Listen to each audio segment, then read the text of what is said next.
Voy a empezar nuevamente entonces. Buenos días a todos. Llegamos a la sexta sesión virtual sobre buenas prácticas en los procesos editoriales de revistas científicas para LILACs. Y en el día de hoy tenemos el tema de autoría y responsabilidad con Angélica de Paula. Y ya tuvimos aquí, como la mayoría de ustedes saben, varias otras sesiones virtuales de plagio y retratación en la publicación científica, derechos de autor.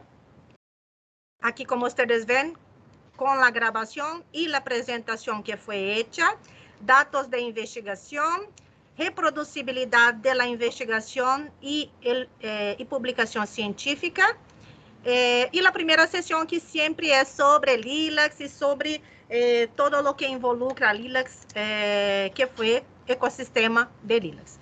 Entonces, para la sesión de hoy, nosotros vamos a tener como ponente Angélica de Souza Alves de Paula, maestra en Ciencias de la Información por la Universidad de São Paulo, bachiller en Bibliotecología por la Escuela de Comunicación y Artes de la Universidad de São Paulo, tecnóloga en automatización de oficina y secretariado por la Facultad de Tecnología de São Paulo, especialista en gestión de archivos empresariales y gestión de sistemas de servicios de información por la Facultad de Sociología y Política, ¿no?, de São Paulo.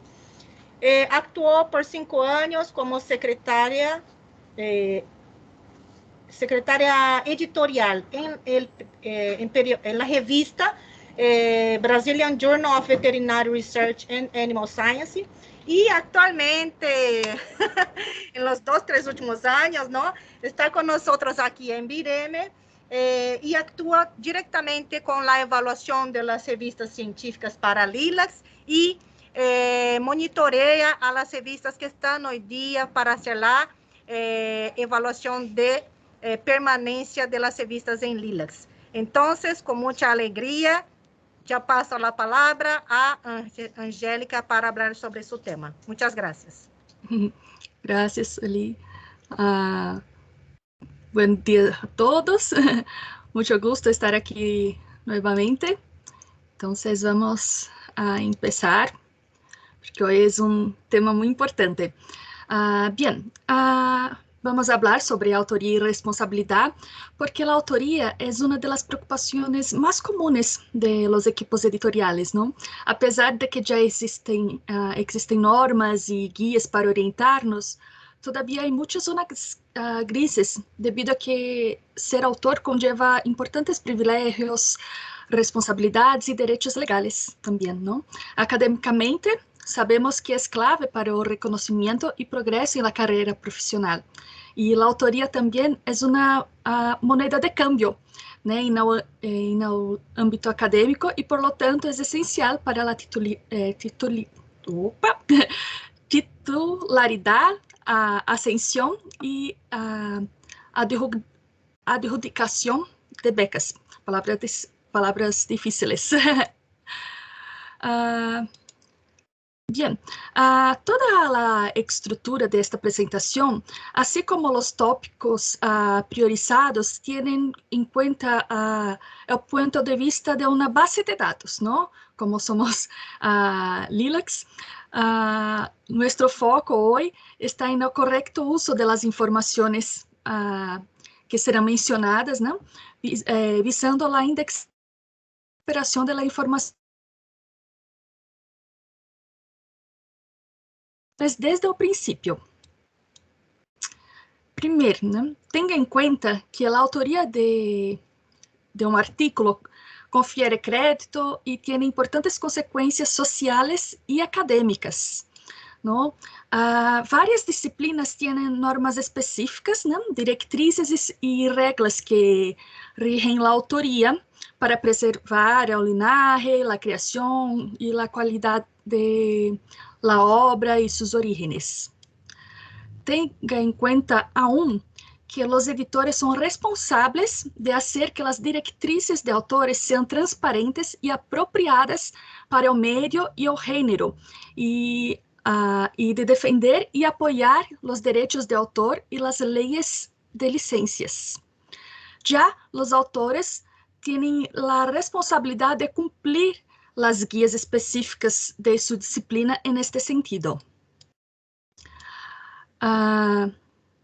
Aunque, como hemos comentado, depende de la disciplina, todas las revistas deberían tener una política básica sobre lo que consideran que califica como autor de un trabajo de investigación. Esta política se debería incluir claramente en la información para los autores de la revista, y los editores tienen la responsabilidad que dichas guías sean transparentes y apropiadas, como dije anteriormente. Entonces, teniendo todo esto en cuenta, ¿qué constituye una autoría, no?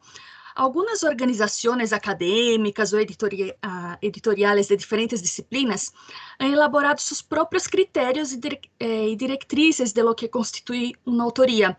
En la área de la salud, vamos a mencionar dos.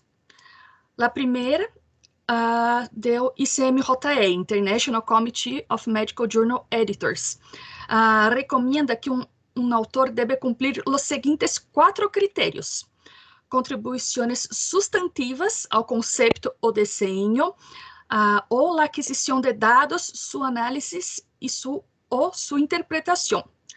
Depois, redacção do trabalho ou revisão crítica do conteúdo intelectual mais relevante. Aprovação final da versão para publicar e aceitar assumir responsabilidade sobre todos os aspectos do trabalho. Então, según ICMJE, para ser un autor, hay que cumplir estos 4 criterios, los 4 al mismo tiempo. Ya el Council of Science Editors dijo que los autores son individuos que, según el grupo de investigación, han realizado contribuciones significativas al trabajo y que acuerdan asumir la responsabilidad de estas contribuciones. Un autor, además de asumir responsabilidades por su parte del trabajo, debería poder identificar a los coautores responsables de partes específicas del mismo. Asimismo, un autor debería poder confiar en la integridad de las contribuciones de sus coautores. Todos los autores deberían revisar y aprobar el manuscrito final. É muito parecido com o ICMJE, não? Então, estas são 2 definições do que são considerados autores. Agora, existe um crescente interesse entre os investigadores, as agências de financiação, as instituições acadêmicas e os editores em aumentar tanto a transparência como a acessibilidade das contribuições da investigação, por conta da ciência aberta, do acesso aberto. Então, a mediados de 2012, a Universidade de Harvard organizou um taller para reunir membros de comunidades acadêmicas, editoriais e financiadoras que estavam interessados em explorar modelos alternativos de contribuição e atribuição, porque, por exemplo, ICMJE, que pide que todos os autores assumam a responsabilidade do trabalho em el todo.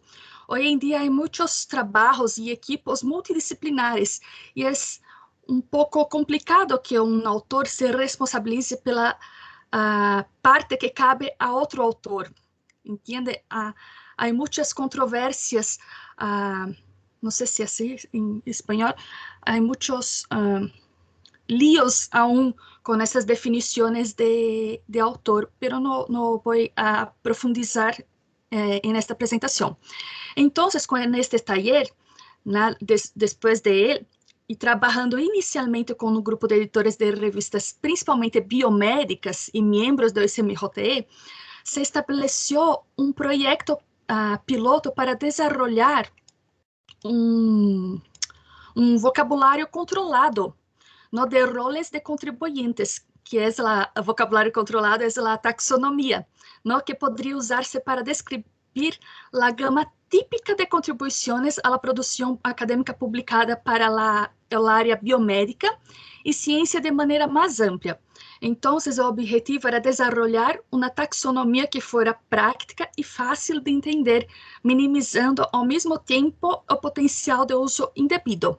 Então, surgiu a taxonomia CREDIT, ¿no? Que são 14 pontos, 14 roles que pode definir um autor de um trabalho. Quais são estes pontos? Um autor pode ser o que hizo a conceptualização, né, na formulação de los objetivos, avaliação, a análise formal, el análisis formal de los datos, la adquisición de los fondos, la investigación, la curación de contenidos de datos, la metodología, el desarrollo de diseño, la creación de modelos, la administración del proyecto, los recursos materiales, software, supervisión, validación, visualización. No voy a leer todos estos roles, va a quedar disponible para ustedes. ¿Okay? La redacción, el borrador original o la revisión y edición, la visualización del artículo, está repetido. Por tanto, estos son los 14 puntos que definen un autor según la taxonomía CREDIT, ¿no? Entonces, hay varios recursos, guías y normas, por ejemplo, que ayuda a definir si aquela persona es un autor o no. Entonces, las personas que no se encuadran en estos puntos son colaboradores y serán presentados, ¿no?, en los agradecimientos. Después voy a explicar cómo utilizar estas normas. Entonces, né, o uso de crédito requiere certo esforço em la etapa de apresentação ou publicação, pero proporciona amplos benefícios à la comunidade, não? Porque autentica, não, o crédito do autor. Agora, falando pouco o COP, yo me olvidé. Yo voy a recordar lo que es la sigla COP. Bom, ellos dicen que algunas prácticas para minimizar los problemas de autoría, que cuando estudiamos sobre plagio, ¿no? Vemos algunos ejemplos de autoría indebida, como autores fantasmas, autores honorários, ¿no? Autores gift, ¿no? Que se dice de que presenta, ¿no? Presenteia uma persona. Há estudio muy interesante que he leído que dijo que 42% sí, de los trabajos en enfermagem hay autores honorários, ou seja, os autores colocam o nome do jefe do departamento, aunque ele não ha hecho nada no trabalho. É comum poner o nome de jefes, de orientadores, enfim, isto é autoria indebida. Então, para minimizar estes problemas, né, alguns conselhos de adoptar políticas que permitam transparência sobre quem contribuiu em los trabalhos apresentados e em que função, ¿no? Dos cosas, quién contribuyó y en qué función. Después, facilitar el conocimiento y uso de las normas, por ejemplo, ORCID o la taxonomía CREDIT. Juliana Reis, en la última sesión de 2020, dijo un poco sobre el rol de educador que la revista tiene, ¿no? Entonces, es esto, facilitar este conocimiento a los autores. Y en tercer, la comprobación de patrones de comportamiento inusuales que pueden sugerir problemas de autoría. Por ejemplo, los autores todo el tiempo piden cambios en los autores, incluyen, excluyen autores. Esto no son comportamientos adecuados, generan sospechas, entonces tenemos que estar atentos para esto. Y como dijimos, lo principal que quiero que entendan hoy es todo que está documentado es mejor, nos da, garantiza, ¿no? Una buena publicación, garantiza nuestros derechos como editores, como autores. Entonces, siempre documenten todos los procesos que estas documentaciones estén con fácil acceso para todas las personas, ¿no? En 2019, presenté una sesión de publicación de artículos en octubre que ya hablábamos bastante sobre la importancia de tener todos los procesos bien definidos y documentados, ¿no? Incluso presenté las recomendaciones de Neko Belak, ¿no? Que sugieren algunas directrices y estándares de publicación para ayudar en la elaboración de directrices a autores. Entonces, vale la pena recordar este material, ¿vale? Ahora, algunos ejemplos de cómo aplicar estas recomendaciones. La revista Neurology, que es es muy conocida en la área de neurociencia, ¿no? Tiene definen tres criterios para ser considerados autores, ¿no?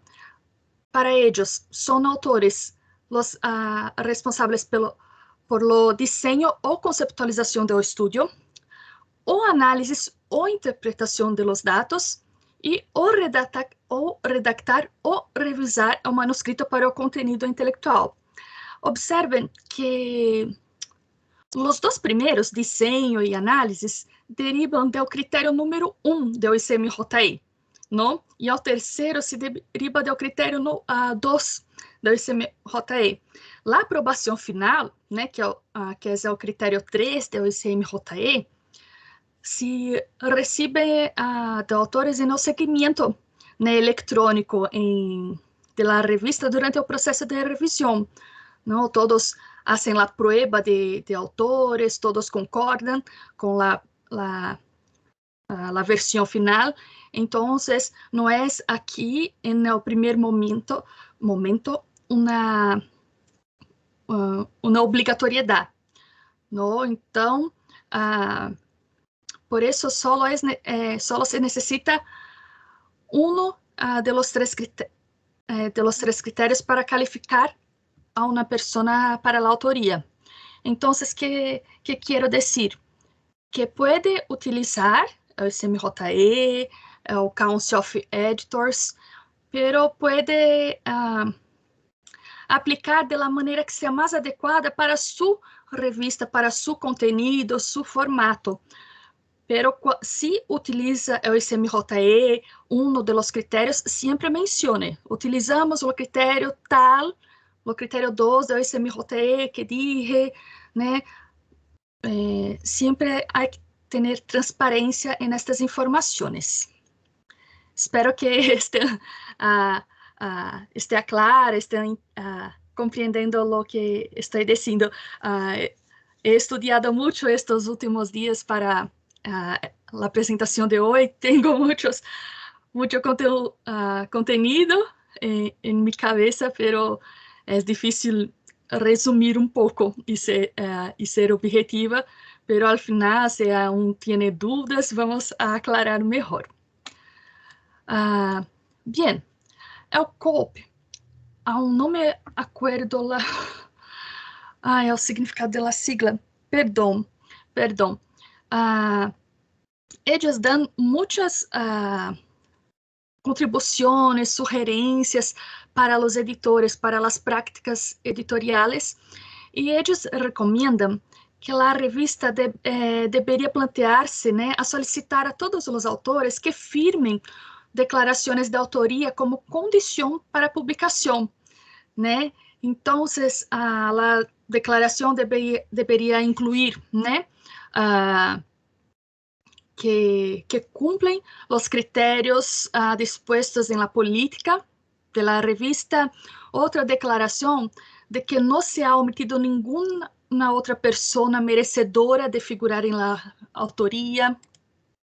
Una declaración de la contribución específica de cada autor del manuscrito, ¿no? Y ellos dicen que las revistas deberían valorar publicar esta información, ¿no? Vamos a ver algunos ejemplos después.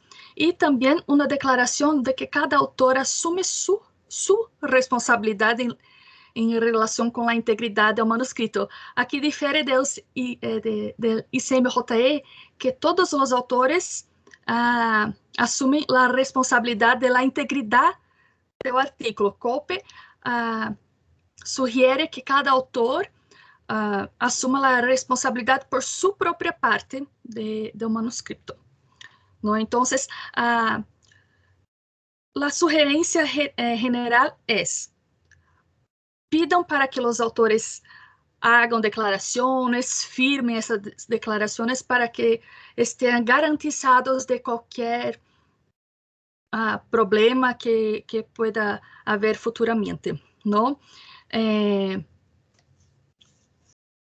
Entonces, déjame ver.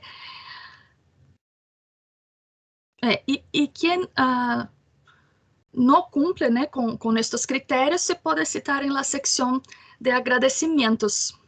Ok. Ahora algunos ejemplos de la aplicación de estas normas y directrices. Por ejemplo, PLOS ONE, ¿no? Me gusta bastante el formato de sus publicaciones, la manera que ellos disponibilizan las informaciones para los lectores y para base de datos, la disposición de metadatos también, ¿no?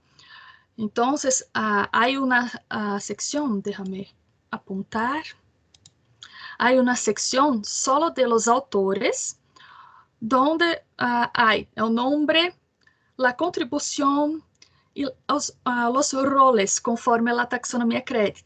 Entonces, este autor, Ute Fouch, nombre difícil, contribuyó en la conceptualización, la metodología, supervisión, redacción del borrador original y de la redacción y de la escritura de la revisión y edición.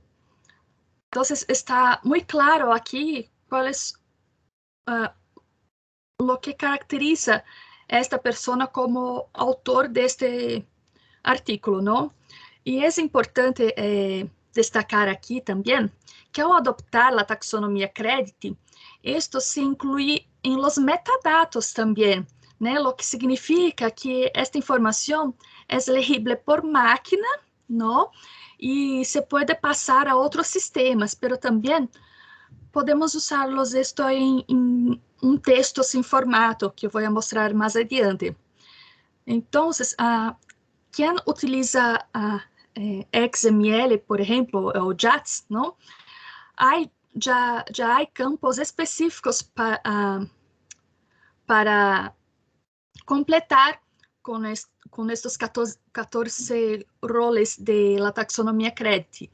Entonces, cuando utilizarem es muy importante que esto sea transformado también en metadatos, que para, ¿se acuerdan en el inicio que dijo que el punto de vista de esta presentación es para la indexación y para la recuperación de la información? Entonces, cuando estas informaciones son metadatos, hay como recuperar, hacer diversos estudios, hoy ya estudios bibliométricos, né, a respecto de la contribuição de los autores, enfim, é uma informação muito importante e muito rica. Agora, em PDF ou HTML, é importante também colocar, né, ¿se acuerdan de la recomendación COPE? Voy a regresar aquí. Cuando dijo que las revistas también deberían valorar publicar esta información. Aquí hay un ejemplo en PDF, ¿no? Aquí el mismo artículo de PLOS ONE en formato PDF, que dice quiénes fueron los autores responsables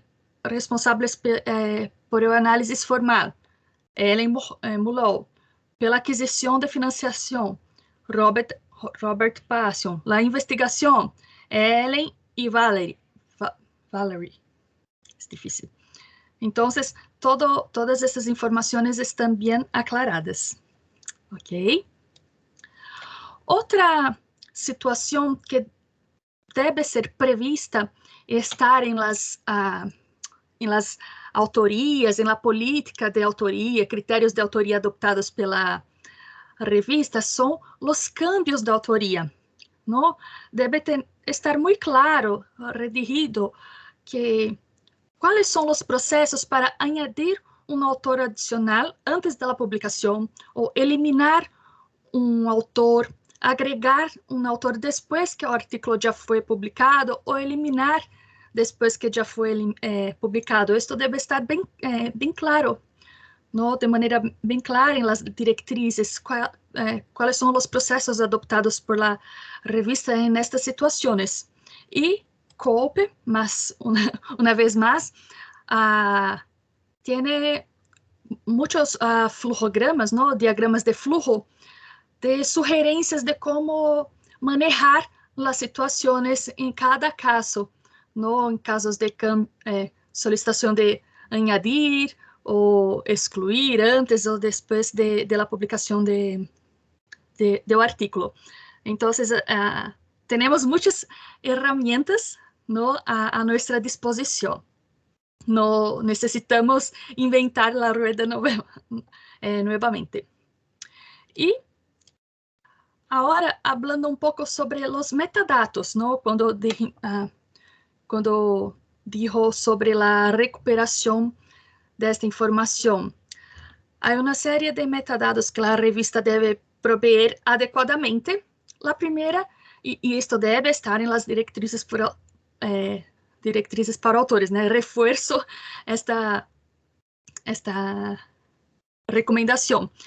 Então, a forma de redacção que deve estar escrito. Nuestra recomendación como base de datos para intercambio de las informaciones para recuperación. Nombre de los autores siempre por extenso, sin abreviaturas y titulaciones. No ponga doctor, maestro, licenciado. Nombre del autor es el nombre. Perfecto, no es titulación, esto no es importante y polui, ¿no? La información, por ejemplo, en LILACs, cuando hacemos búsquedas, podemos ver que los autores están hiperlinkados, sus nombres. Si cliqueamos en el nombre de un autor, la base recupera todas as outras publicações deste autor dentro de LILACs. Pero se em uma revista seu nome está abreviado, em outra revista seu nome está com titulação, em outra está por extenso, a base no es posible juntar, ¿no?, todos los artículos bajo este mismo autor, porque la máquina, ¿no?, o programa considera que son autores diferentes. Entonces, cuando estaba discutiendo, ¿no?, sobre esta presentación con Sueli y Juliana, Sueli dijo una cosa que es muy importante. Hoy en día no hay más condiciones de hacermos esta normalización, esta limpieza de los datos manualmente. Todo necesita ser hecho por máquina, cada vez más por la rapidez de la disponibilidad de la información. Entonces tenemos que garantizar que las informaciones estén correctas lo más posible, ¿no? Por ejemplo, mi primera publicación, un artículo, era sobre el impacto de la normalización bibliográfica, y la revista, en el campo como citar, puso mi nombre de maneira errada num artículo sobre normalização bibliográfica. Ou seja, se as pessoas, os leitores, não hacen, não redigem, não escrevem, não formulam a referência adequadamente, só copia do que a revista sugere, esta citação é perdida. Não consigo rastrear se as pessoas estão citando, utilizando, que seja discutindo sobre mi trabalho. Então, por isso também é muito importante que a revista acepte esta responsabilidade, no, en la apresentação de los metadatos, que os bibliotecólogos, documentalistas, quando inserem estas informações no sistema de base de dados, que hagam isto de forma correta.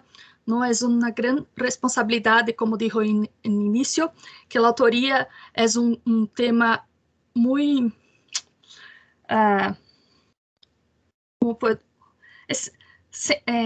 sensível, não? Porque estamos lidando com a carreira de autor.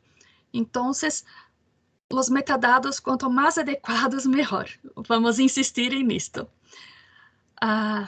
Agora, outro metadato é do autor correspondiente, não?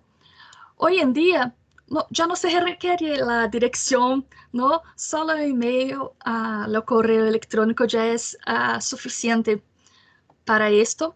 E é recomendável, não, se possível, que também seja disponibilizado os e-mails de todos os autores, não, os correios eletrônicos, pero se van a disponibilizar os e-mails de todos os autores, uma vez mais, em las diretrizes deve estar claro isto, que todos os correios eletrônicos serão disponibilizados em um artículo publicado. Ok? Em português, há uma frase que diz que o que foi combinado nos sai caro. Não sei como se diz isso em espanhol. Não. Agora, afiliação.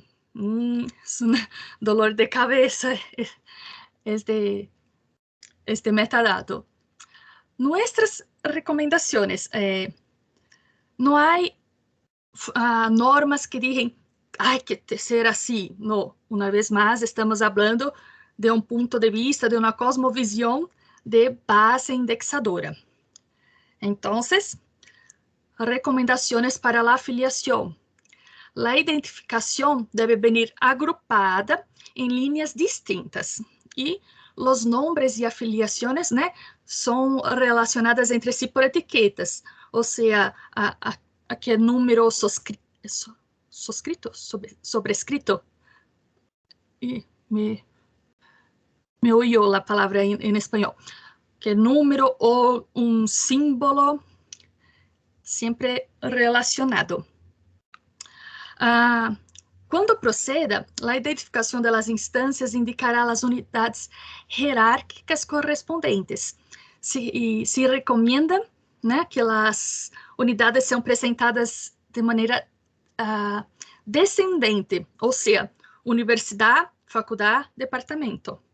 ¿No? Hay mucha discusión sobre la orden, pero si van a pesquisar em Scopus, Web of Science, Lens, sempre vão a ver que a afiliação que é apresentada em los resultados de búsquedas é a afiliação maior, no tanto ICMJE indica isto que o principal é garantizar que a maior instituição seja apresentada, não? Esta também é importante. Em nenhum caso, as afiliações devem vir acompanhadas de las titulações ou minicurrículos. Isto não é afiliação. Quando, né, presentes revistas de psicologia, sociologia, estas áreas ciências humanas, há muito de esto, não, de minicurrículos, só que isto não é afiliação. Então, quer publicar, é importante ter essa informação?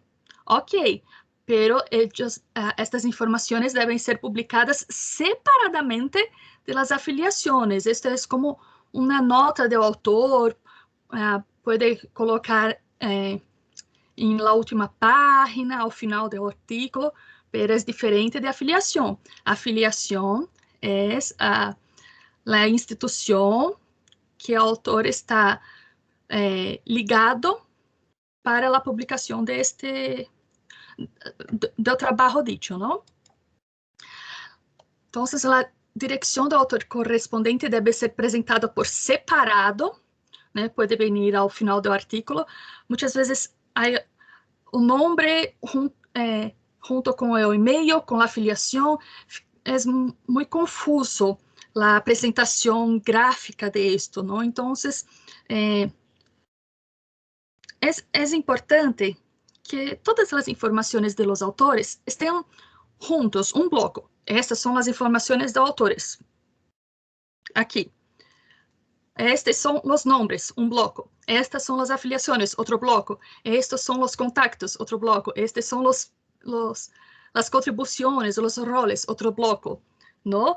Há que ter um padrão de disponibilização destas informações. Outra recomendação: os nomes das instituições e programas deverão ser apresentados por extenso, não utilizar sigla, pode ter sigla, pero depois sempre colocar o nome por extenso e no idioma original da instituição. Não traduzca nome de instituições. Muitas vezes revistas publicam o mesmo artículo em 2, 3 idiomas. A afiliação permanecerá sempre da mesma maneira e no idioma original, não traduzca. A menos que, por exemplo, aqui em São Paulo, sei que algumas universidades, por exemplo, Unesp, USP, eles têm seu controle de autoridade, todos os pesquisadores são informados de como utilizar em outros idiomas, aí a forma correta traduzida. Nestes casos, ok, pero é melhor que se utilize a forma oficial, não? A forma original do nome para não haver errores ou equívocos. Agora, identificadores persistentes. No, já não há muito o que falar sobre isto. Hoje em dia é fundamental para evitar o lío de nomes homônimos, nomes que cambiam por conta de casamento, divórcios. Identificadores persistentes são, sim, fundamentais de serem utilizados. Não é difícil incluir esta informação em nossas revistas, não? E o indicado é o ORCID. Este é o formato, não? Do ORCID. É o ícone e é o endereço, não? A direção del perfil do autor. Estava lendo, por curiosidade, fui a la página do OrcID e vi que há muitas recomendações e restrições de como utilizar a marca. Não é muito importante ver isso.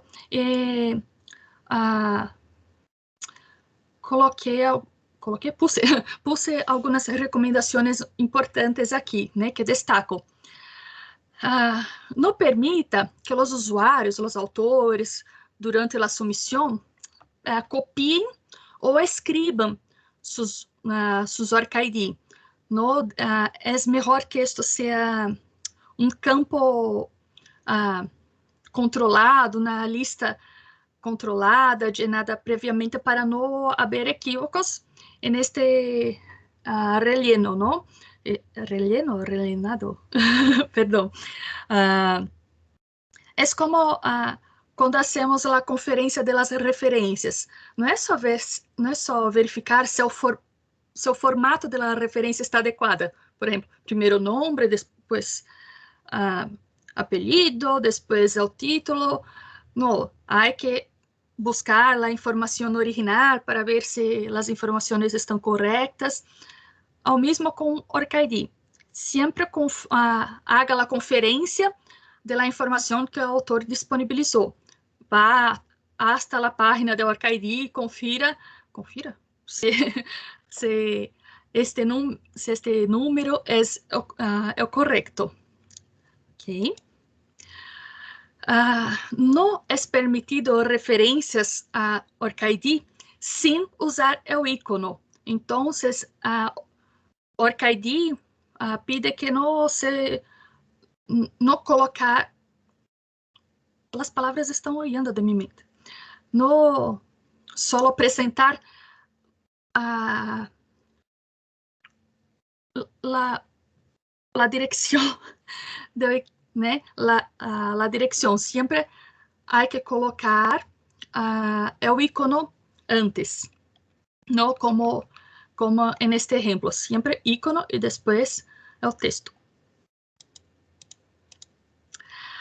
O ícone e o texto associado devem enlaçar com um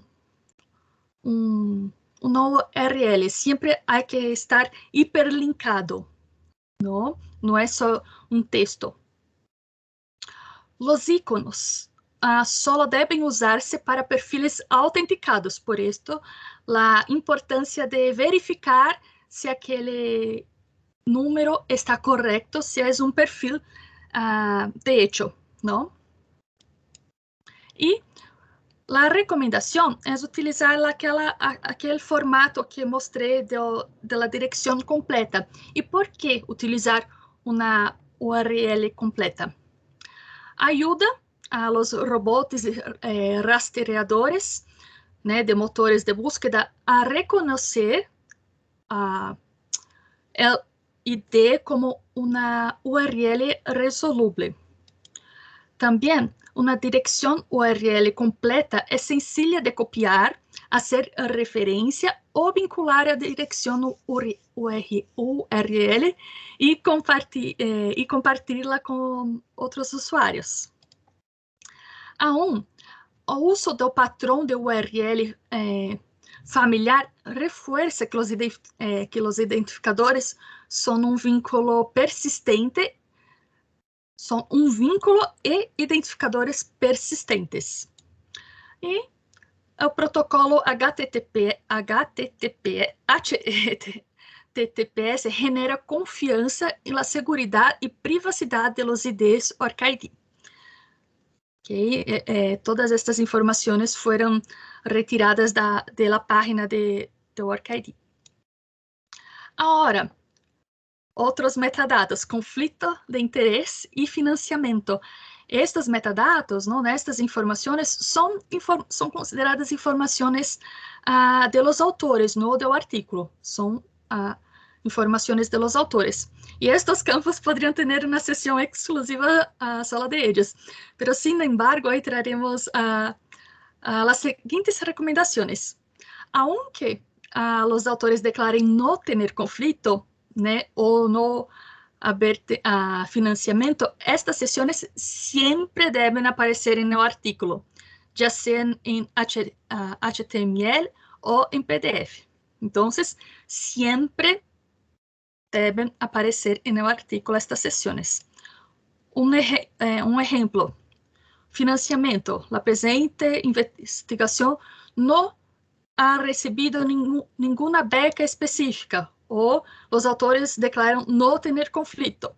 Muchas veces, cuando no hay financiamiento o no hay conflictos, las revistas no disponibilizan estas informaciones, pero es indispensable, es fundamental que estas informaciones siempre estén en el artículo.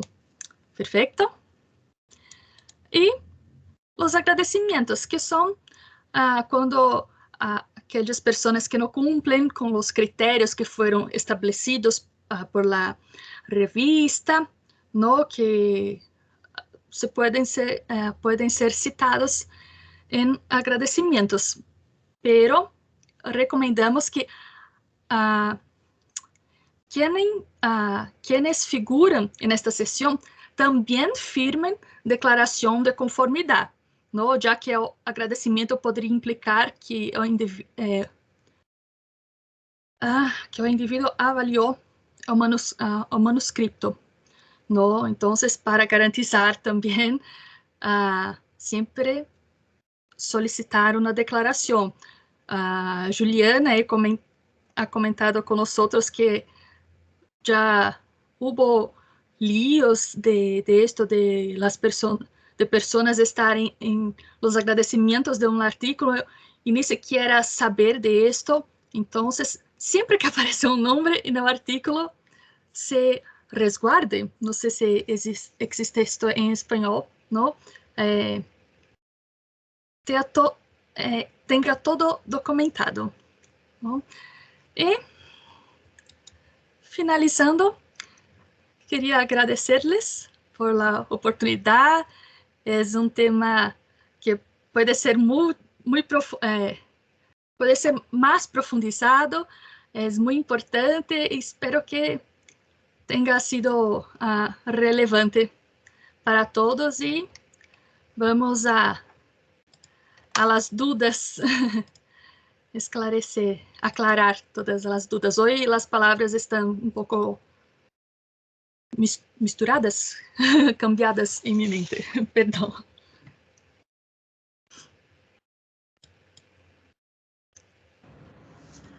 Muchas gracias, Angélica, por su excelente presentación, como siempre bastante didáctica. Entonces, felicitaciones. Bien, tenemos varias preguntas aquí. Yo voy a pasar primero, yo sé que las personas se inscribieron primero, enviaron aquí, pero como hay personas con manos arriba, hay preguntas en el chat y también por sus manos aquí. Entonces, yo voy a pasar primero a las preguntas que van a ser hechas por micrófono, ¿está bien? Ya hemos contado la participación de todos los que están en línea con nosotros cuando ustedes llenaron el formulario en la entrada de la sesión, ¿está bien? Bien, entonces déjame ver aquí. Voy a pasar la palabra. ¿Dónde está? No aparece el nombre. Perla Dovalina. Yo voy a cambiar aquí para que puedas abrir tu micrófono. Ya está. Dale, Perla.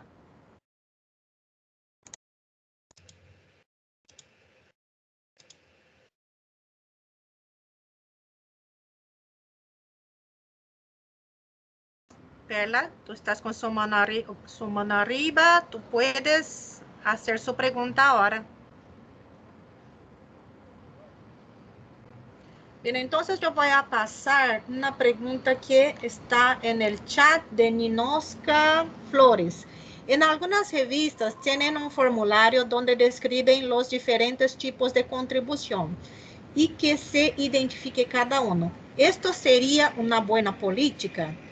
Y ella enseguida también ha enviado otro comentario que creo que puede ser contestado junto. Muchos autores colocan sus títulos pese a que se aclara dentro de las normas para autores. ¿Es correcto que a la hora de la edición se les elimine los títulos o solicitar a los autores modificar estos datos? Angélica. Primero, sobre las contribuciones, ¿no? Sobre la lista de contribuciones, sí, es una buena práctica. Es excelente que esto sea hecho para garantizar, ¿no? Como hemos dicho, garantizar las contribuciones, garantizar que aquellas personas son de fato los autores, en fin, por cuestiones legales, judiciales, es una buena práctica. Sobre las titulaciones, la revista está aclarada en las directrices que no van a publicar. Eliminen la información. ¿No? Creo que no hay problema. Si los autores reclamaren, existe esto en español, en la prueba final de la versión a ser publicada, ellos comentarem que foi retirado, van a explicar que está en las directrices, que es el formato de la revista. No, como he dicho, la revista tiene un papel, un rol de educador. Hay que tener un vínculo, una conversación con los autores, pero no podemos nos dobrar a ellos, ¿no? Es la revista que va a decir lo que va a ser, cómo va a ser publicado, y no los autores. Sueli, no sé si estoy me expresando correctamente. Sí, sí. Ahora yo voy a pasar la palabra a Silvia Piovesan, que está con su mano arriba y ya tiene acceso al micrófono también.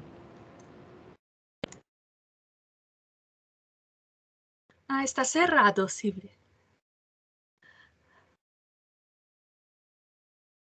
Aún no te escuchamos. Hay que pinchar ahí en el icono de micrófono.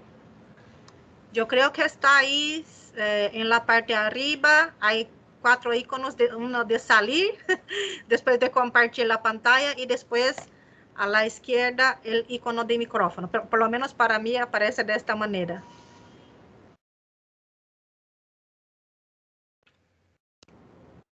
No centro de la pantalla no hay el icono para habilitar.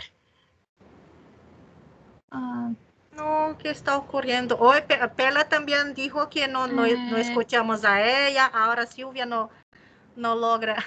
Solo podemos habilitar, no logramos abrir los micrófonos. Pela, si tú puedes, escribe ahí en el chat porque lamentablemente no te escuchamos. Ahora Silvia ingresó nuevamente. Déjame ver si logro abrir el micro. No. Solo habilitar. Permitir micrófono.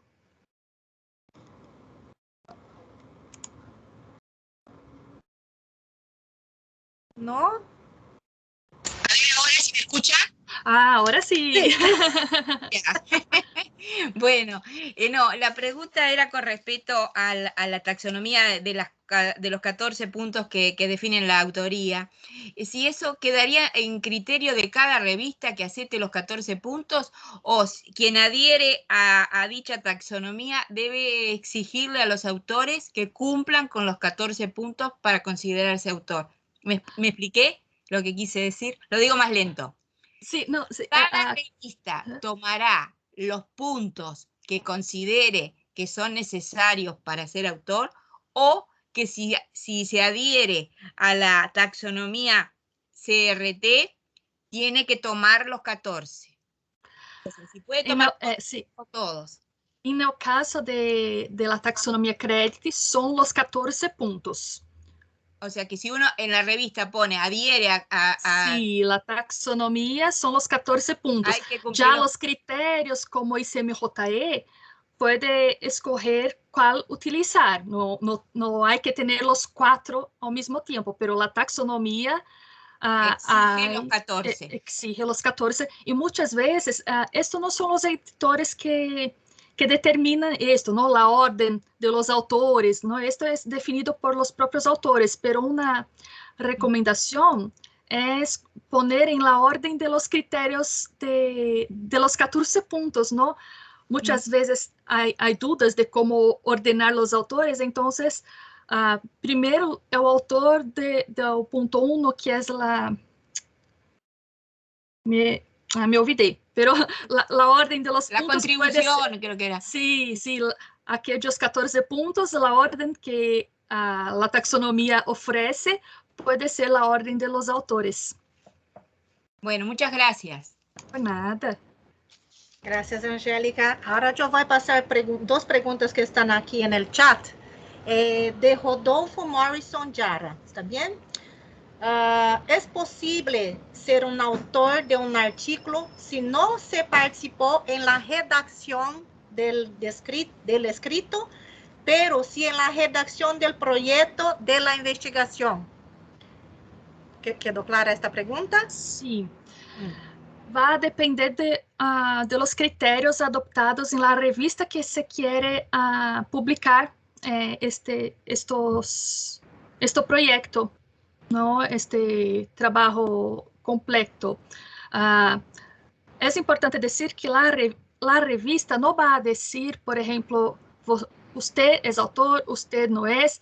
La revista hay que garantizar los criterios para que los autores sepan, pero quien va a definir esto son los propios autores del trabajo y en sus instituciones, ¿no? La revista no puede tomar partido de manera tan profundizada en este tema. Ok. Del mismo usuario, de la misma persona, tengo una pregunta sobre filiación. ¿Qué se recomienda escribir? ¿Universidad, facultad, departamento o todo?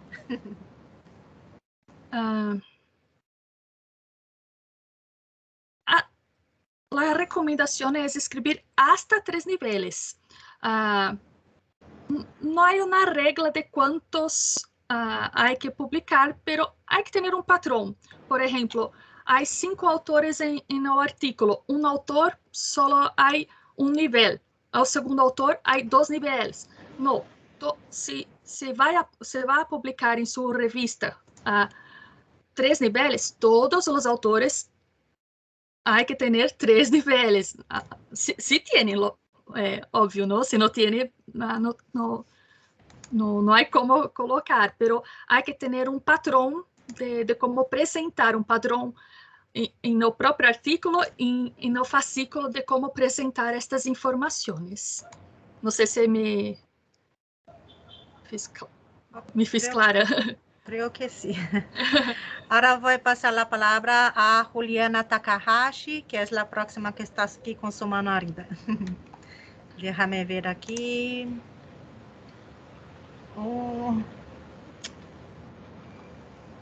Solo un segundo, estoy abriendo su micrófono. Ya he habilitado. Entonces sí, dale, Juliana.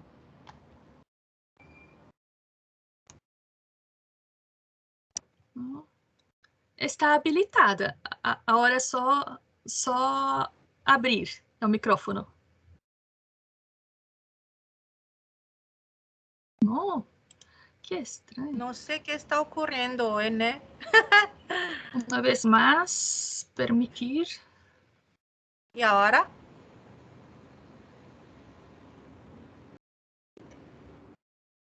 No sé si es la herramienta. Permitir para... Hola. Ahora escucho a Perla. Perla. Pero sí, verdad. Ay, ¿podré hablar? Ahorita que me escuchan, Juliana, es que no sé qué. Solo un segundo. Juliana, ¿tú puedes ahí intentar abrir una vez más solo? ¿No? Porque ahora tú estás con la posibilidad de abrir tu micrófono. Solo un segundo, Perla. Que ahora está abierto. Olá, você está me escutando? Sim, dá para ouvir. A minha dúvida ainda, em continuidade à colega, desculpe falar em português, sou do Brasil, uma dúvida em relação à afiliação, a quantidade de afiliação por cada autor. Porque existem diretrizes de revistas que recomendam apenas uma única afiliação. Por outro lado, a demanda por parte de pesquisadores que estão vinculados a 2 instituições, pelo menos, e que para contagem de produção científica e relatório seria necessário a inclusão dessa afiliação. Como lidar com essa questão? Eu vou te dar um exemplo concreto. No caso de pesquisador da Escola de Enfermagem, que publica na revista, ela é autora, na verdade, ela é diretora do JBI ou integrante como core staff do JBI, é uma das autoras, e aí ela só consegue colocar que tem um vínculo pela escola. E aí, no relatório do JBI, ela perde pontuação para o centro brasileiro. Como lidar com esse tipo de questão para negociar? Sim, eu desconheço regras que dizem, né, assim, tantas afiliações por autor que limitem. Sim. Mas eu acredito que deva ser mencionadas afiliações referentes à elaboração daquele trabalho. Por exemplo, eu sou afiliada a uma instituição que eu faço o trabalho social. Eu publico um trabalho de normalização de referência, eu não vou colocar aquela instituição que não tem nada a ver com o trabalho que eu estou publicando. Né? Eu acredito que tenha que ter essa conexão da sua afiliação com, por exemplo, eu tinha um professor de biblioteconomia que ele só que ele era geólogo, sua formação original.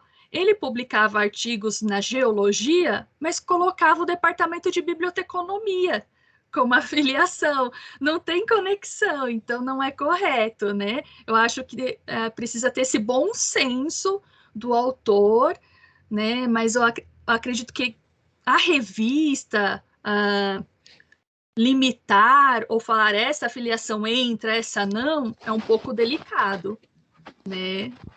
Sueli, você quer acrescentar alguma coisa? Me ajuda. En realidad, yo iba a decir para que intente hablar un poco también de esta aclaración en español para quedar claro para todos. Sí, entonces no hay recomendaciones de limitación de cantidad de afiliaciones por autor.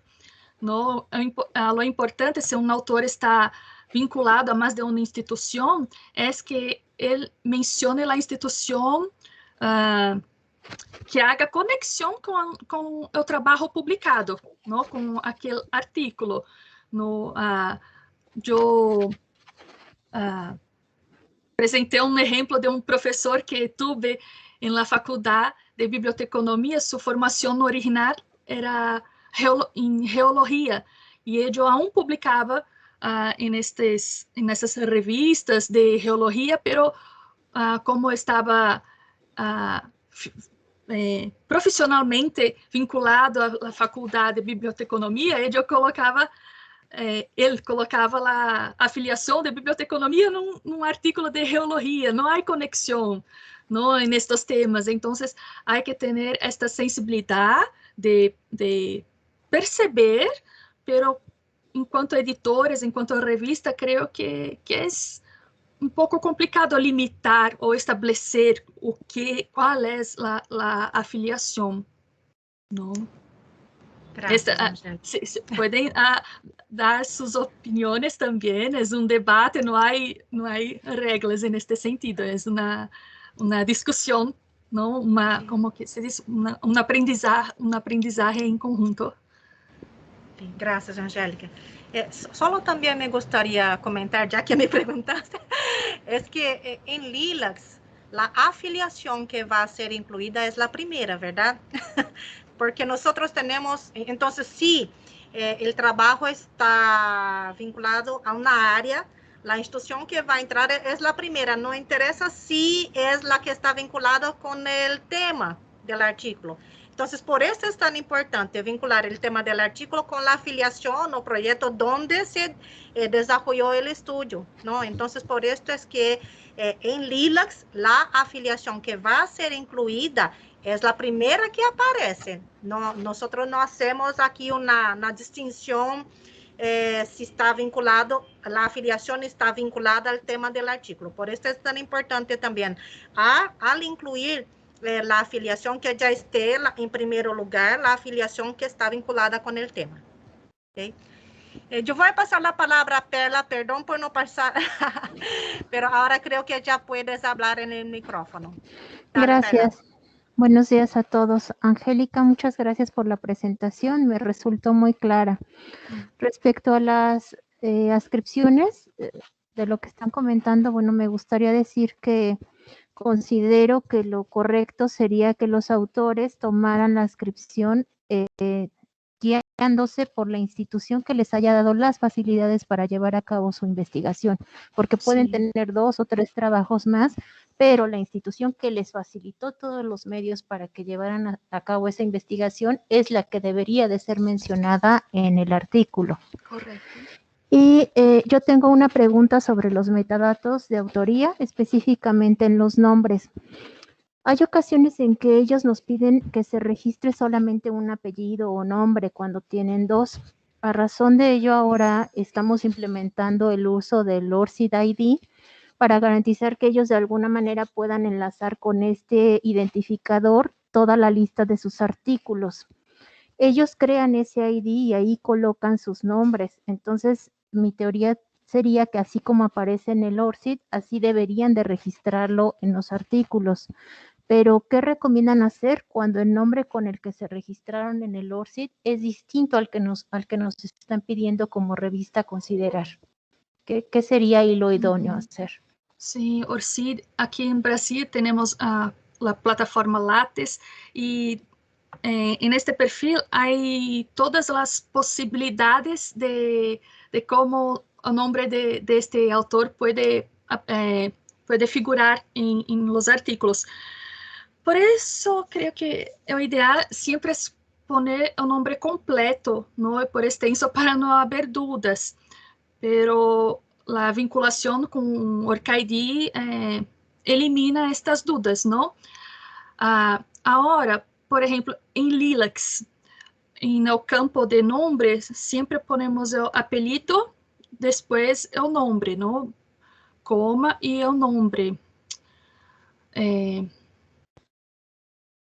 ¿Cómo podemos decir eso sin entrar mucho en biblioteconomía, en control de autoridad?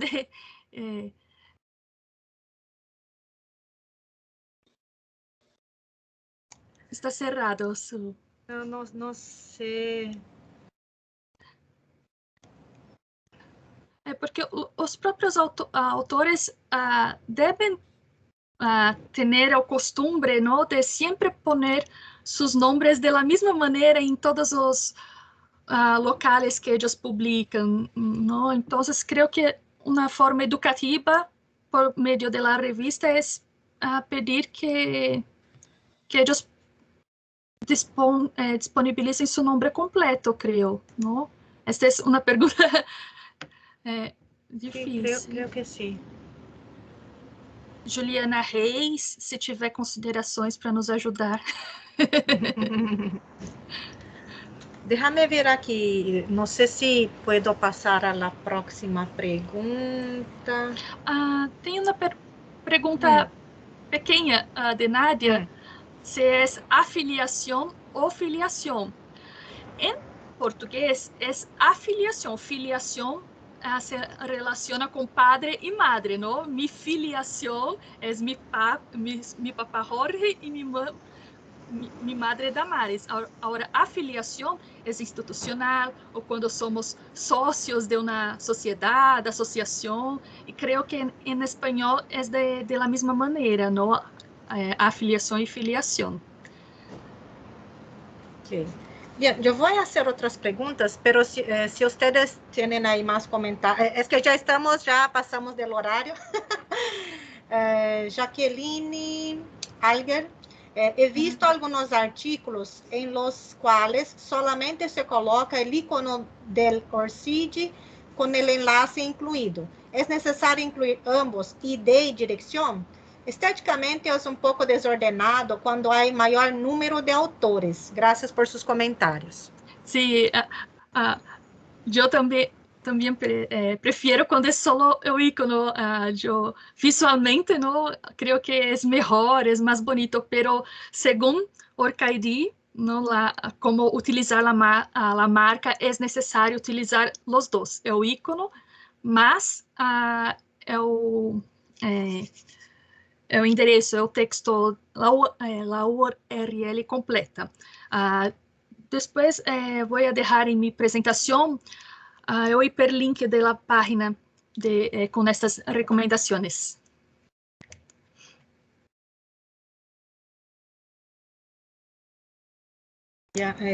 No sé de quién es la pregunta. Déjame. ¿Es necesario incluir el municipio aunque el nombre de la institución lo diga? Por ser redundante, por ejemplo, Hospital Nacional de San Miguel, hay coma, San Miguel, coma, El Salvador. Sim, porque são campos distintos, não? Por exemplo, quando llenamos em FIADMIN, que é o sistema utilizado para disponibilizar os artículos em LILAC, um campo é a instituição, outro campo é a localização. Então, são duas coisas distintas, é necessário, e muitas vezes a cosecha desses metadados são automáticos, então, a máquina necessita compreender que são duas informações distintas. Não? Creio que melhor que município, em Brasil utilizamos o estado, não? A província, melhor que o município.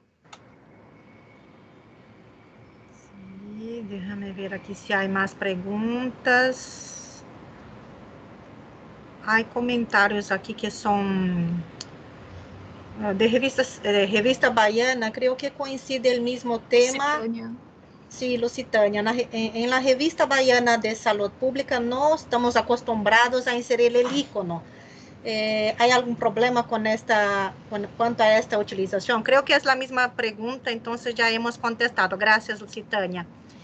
Déjame ver aquí. Hay una pregunta de René González Romero. Excelente presentación. He querido agregar publicaciones por medio de ORCID y siempre me ha rechazado. Yo ya tengo mi clave de ORCID, pero no sé qué pasa, no puedo continuar con este problema. No sé si comprendí el comentario de René. Es la inclusión de trabajos en el sitio de OrcID, yo no conozco muy bien. Hasta donde conozco no es el caso, ¿no? Porque nosotros incluimos el código, no el número de OrcID en la afiliación institucional, en los artículos.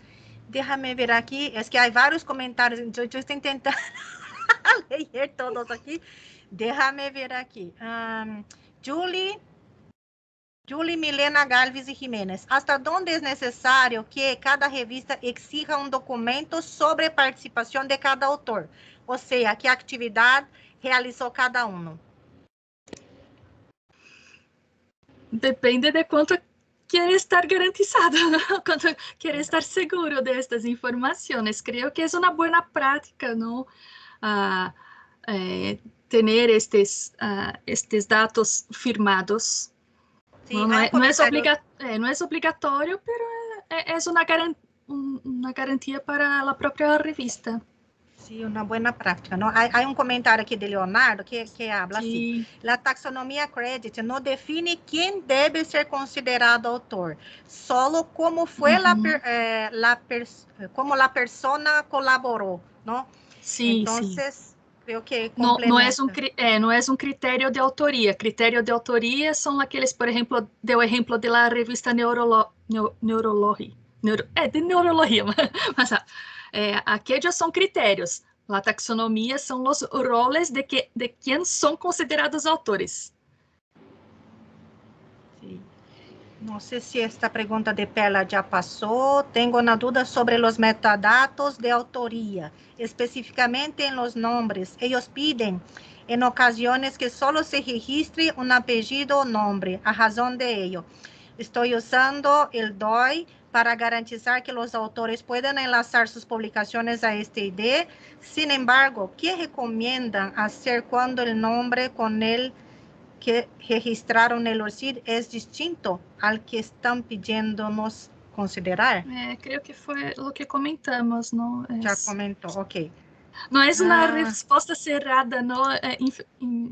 Desafortunadamente, Perla, perdão por não saber contestar de maneira tão precisa esta pergunta, pero vamos a estudar mais e sempre fornecer estas informações para que suas publicações sejam as melhores possíveis. Pergunta de Ana Lorena. A pergunta sobre a especificidade de la ciudad era de Nadia, de El Salvador. Nadia, doutora Nadia. Ana Lorena de Colômbia. Quando o autor não coloca dados de afiliação, por que trabalha de maneira independente? Coloca seus estudos. Não sei, há alguma boa prática para os autores que são independentes, Angélica? Não me acuerdo de haber leído sobre esto, pero quando vejo autores sem instituição, sem afiliação, é como médico independiente, ¿no? Ou autônomo, algo neste sentido.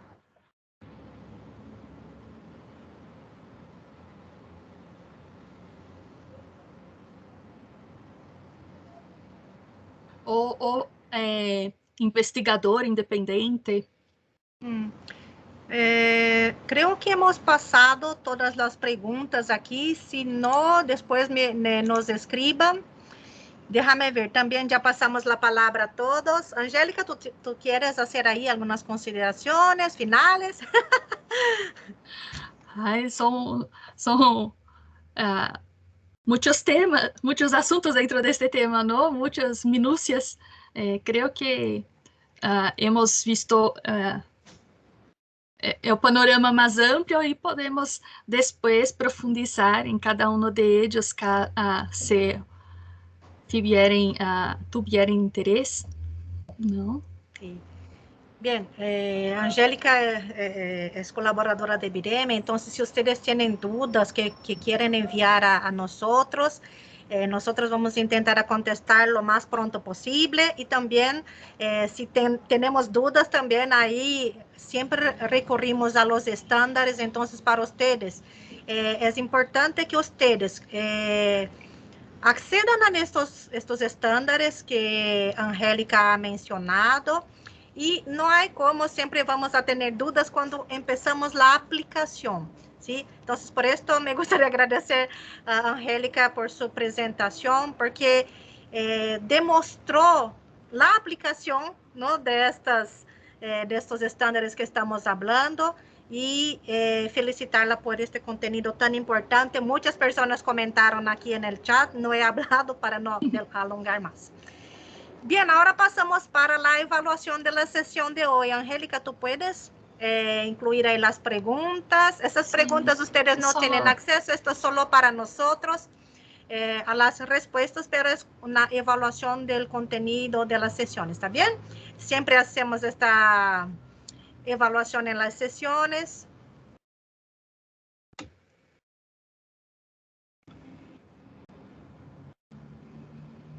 Para algumas pessoas vai aparecer em la pantalla principal, para outras no chat. São só duas perguntas para que podemos melhorar. Por favor, no salgan aún de la sesión, que aún tenemos que sacar una foto.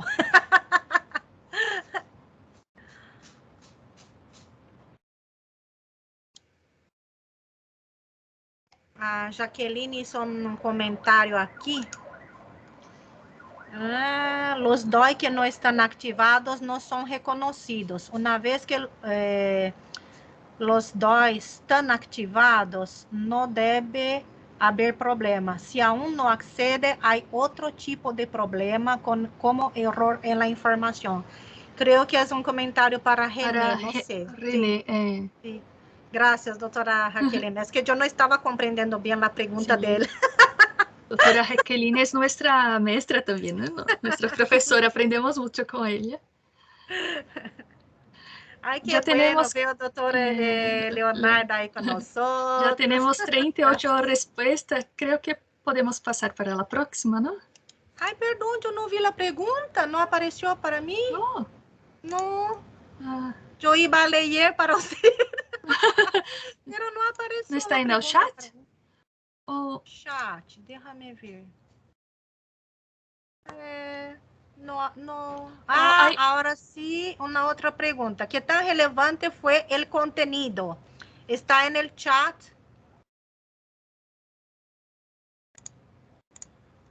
Esta es la segunda pregunta, no, Angélica. la primera? Ah, entonces, la primera pregunta ¿no? ¿Qué tan relevante fue el contenido? Entonces, por favor, accedan ahí el chat. Y ahora creo que podemos, 41 respuestas. Y podemos Sí, la segunda pregunta. La segunda pregunta es, ¿los conocimientos adquiridos en la sesión de hoy son suficientes para aplicación en su práctica?